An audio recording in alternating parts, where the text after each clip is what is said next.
Welcome to BlizzCast 17. I'm Rob Simpson. This episode of BlizzCast is going to be focusing on Diablo III. We're going to be talking about item, quest, and sound design. So let's get to it.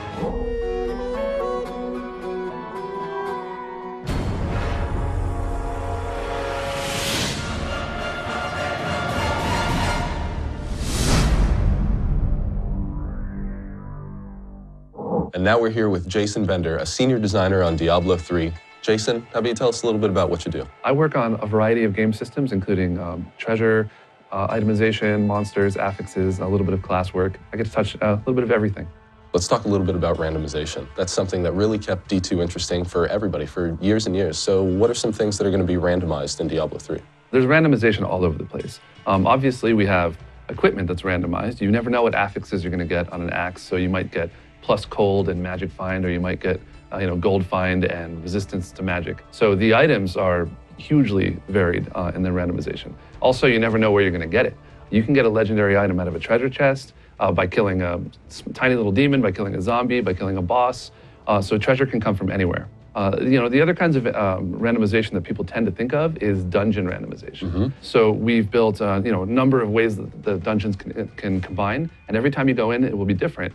But we've also managed that such that if you find a dungeon or like a cave, for example, in the wilderness, that cave may or may not be there, first of all, but if you happen to find it, you can go in and explore. If you go all the way to the bottom, there will be some sort of reward waiting for you at the bottom. But every time you find a cavern, it's going to be different. That's awesome. So it pretty much gives you an unlimited amount of replayability. Yeah, and on top of that, we also put in little events. So we wanted to make sure that we play through the story rather than just telling it to you, so you don't have to sit through too much dialogue. And that means that you can come across little events out in the wilderness or in the bottom of these caves.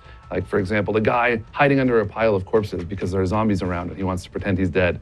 And you might come across this guy and he'll give you a little mini quest. But he won't always be there and he won't always be in the same place. So we've done a lot of work on creating a variety of interesting events to come across. So if I play through D3 one time, it's not entirely guaranteed that I'll encounter all of these through one playthrough, correct? Oh, absolutely. In fact, you almost assuredly will not. We've built a lot more than we have space, so every time you play, it kind of rolls the dice and picks a different set.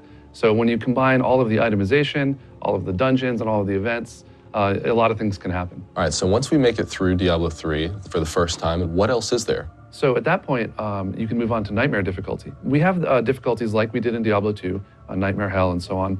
And then that allows us to not just make the game harder. We introduced new affixes for champions and rare monsters, so you'll run into monsters that are doing things you haven't even seen before. We also have new items as you advance, more powerful affixes, but we actually crafted, we did art for the armor sets all the way through all of the difficulties. So you'll start finding armor that you've never even seen before. Okay. It'll have better stats, new name, and it'll look cool for everybody because we've done custom armor for male, female, every class. Right. So there's a ton of content to explore after your first playthrough. So now you said there's a lot of variety with the items that are available, and you lightly touched on creatures as well. Yeah, so as you advance through, not only are you finding new armor that you haven't seen before, and you'll also find new legendary weapons and things like that, sets, but you'll find that the champions and rares, the special powers they get, we found that a couple of them were a little too punishing for normal difficulty, so we're keeping those for a little bit later. So if you want a better challenge, Nightmare and Hell, you'll have some stuff going on with those monsters that is pretty tricky to deal with. Wow, that's really awesome. Well, Jason, thank you so much for coming down and talking to us a little bit more about Diablo III.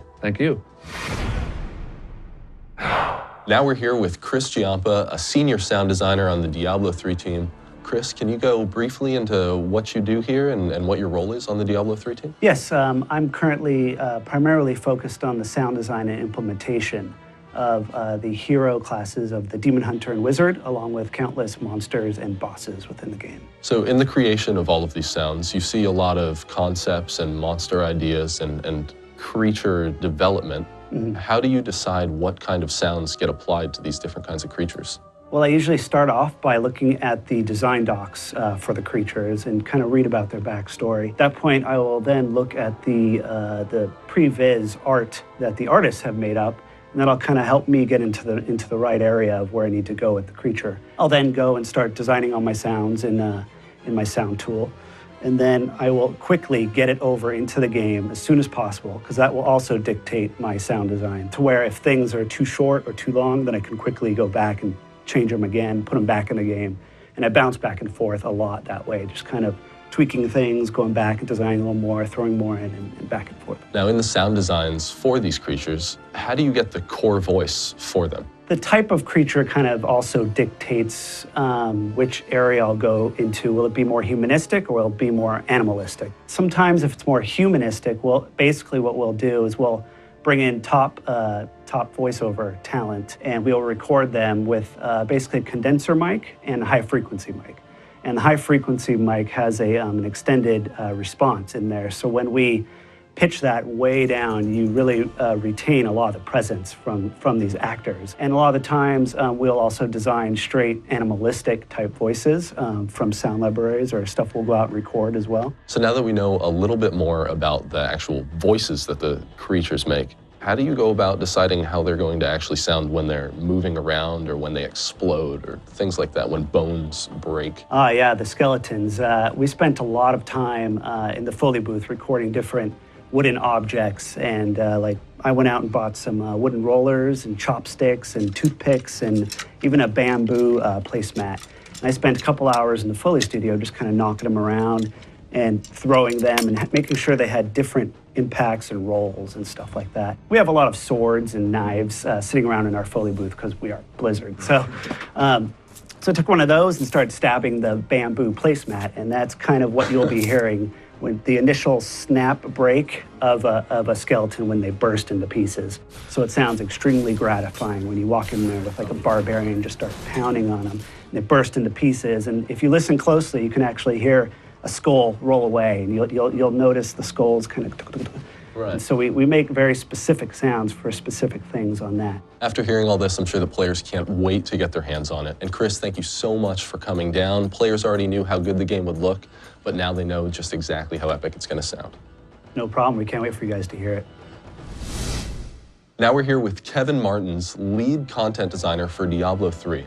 So Kevin, how about you tell us a little bit about what you do? Well, the lead content designer's job is I'm in charge of all the writing, the levels, the monster distribution, the treasure, etc. So, I make fun and awesome areas for people to explore. Okay, now speaking of areas, there's a plethora of locations and environments for the players to work through. What can players expect coming into Diablo 3? There's a lot of stuff we haven't shown yet.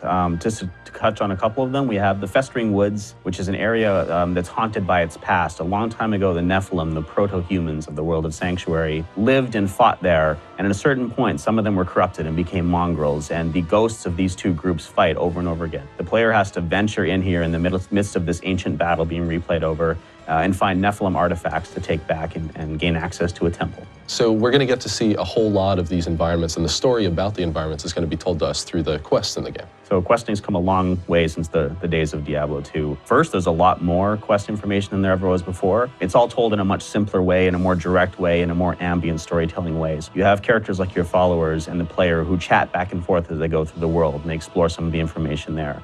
In many cases, the quest NPCs will come along with your player so that they can discuss some of the elements you need to know to accomplish the quest while you're walking and fighting and traveling, as opposed to, wading through a quest conversation. In addition to that, we have lore books, which are these ambient storytelling mechanisms. You can pick up a book and learn a lot of ambient optional lore about the areas you're in, the monsters you're fighting. We've taken a lot of steps in the direction of greater questing and made it all simpler and shorter to take in. Now, if I'm going to go back and play with my friends, say I've already advanced a little further than them, how is that addressed in Diablo 3? So everything syncs up automatically. Our goal with co-op is to make it super dynamic and very easy to play with your friends no matter where they are in the game. So if you join your friend's game, you'll have the exact same quest state that he has. If an item's been picked up, it'll already be picked up for you. If it hasn't yet, you'll have it there. It's easier to find your friends. It's easier to jump to them. It doesn't matter what your level is. You can still join friends at higher levels. So there's really no limits to playing in co-op. It's very dynamic. You'll instantly join and you can instantly drop, and it'll not affect their game or your own. That's really great to hear. The less barriers we have to play with our friends, the better, obviously. Absolutely. So in maintaining that really immersive quest experience, it's very important for players to have fully voiced characters, and that's going to be no different in Diablo 3? Yeah, we have 10 player characters. There's 5 classes, both male and female genders. A lot of different NPCs and incidental characters as well. All of them are fully voiced over. There's over 15,000 lines of dialogue in the game. And it's also going to be fully voice-overed in all the other languages that we're releasing the game in as well. That's great. The fully voiced characters, I'm sure, will add a ton to the experience. It helps replay as well. Yeah. You know, you play with another character, and every player character class has a different sort of perception of the events and has different commentary on it. Every class has a different reason for being there. They're all on the same quest, but they all have their own motivations, and that comes out a lot in what they talk about. Very cool. And so last but certainly not least, how are we going to get to the secret cow level? Well, it turns out that there's a real tragedy in that tale. During the events of Diablo II, there was a brave and noble cow king, and he was slain by just evil heroes. I don't know why they would have done such a horrible thing. He was such a nice guy. But perhaps he lies restless in his grave. Who knows? Or, you know, maybe there's just no interest in having anything like a cow level in the game, and maybe we'll cut it due to lack of interest. Who knows? All right, Kevin, well, thank you so much for coming down. We'll have to find that cow level for ourselves. All right, happy to be here. Thanks for joining us for BlizzCast 17, and a special thank you to all of our guests. We'll see you in Sanctuary.